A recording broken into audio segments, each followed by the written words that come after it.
संस्कृत भाषा के विषय में संदीप माहेश्वरी ने जो अनर्गल प्रलाप किया है अपनी वीडियो के माध्यम से, उस वीडियो का हम सब संस्कृत प्रेमियों ने मिलकर के बहुत ही प्रबल विरोध किया, जिसके कारण संदीप माहेश्वरी को क्षमा मांगनी पड़ी है। यह सब हमारे संगठित होने के कारण हो पाया है।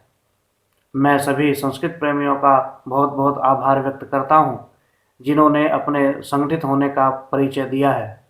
भविष्य में भी यदि कोई व्यक्ति संस्कृत भाषा के अस्तित्व पर प्रश्न चिन्ह लगाता है तो हमें इसी प्रकार मिलकर के उनका प्रबल विरोध करना पड़ेगा, तभी हम जाकर के इस संस्कृत भाषा को बचा पाएंगे। संदीप माहेश्वरी को ये ध्यान रखना चाहिए कि संस्कृत विश्व की सर्वश्रेष्ठ भाषा है। संस्कृत कंप्यूटर के लिए सबसे उपयुक्त भाषा है। विदेशों में निरंतर संस्कृत भाषा की लोकप्रियता बढ़ रही है।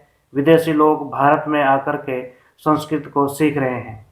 संस्कृत भाषा का उच्चारण करने मात्र से ही हमारे शरीर का तंत्र सक्रिय हो जाता है।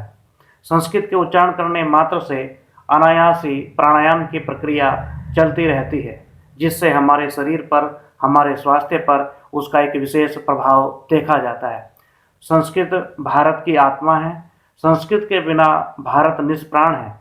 संस्कृत से ही हमारी भारतीय संस्कृति जीवित है। भारत में वेद, उपनिषद, दर्शन आदि का जो प्रादुर्भाव हुआ है, उसका माध्यम संस्कृत भाषा ही है। संस्कृत के बिना योग और आयुर्वेद का विकास कैसे संभव हो सकेगा?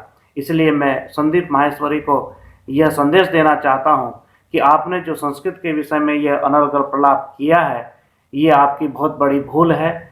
आपने संस्कृत ही नहीं अपितु भारत की आत्मा पर प्रहार किया है।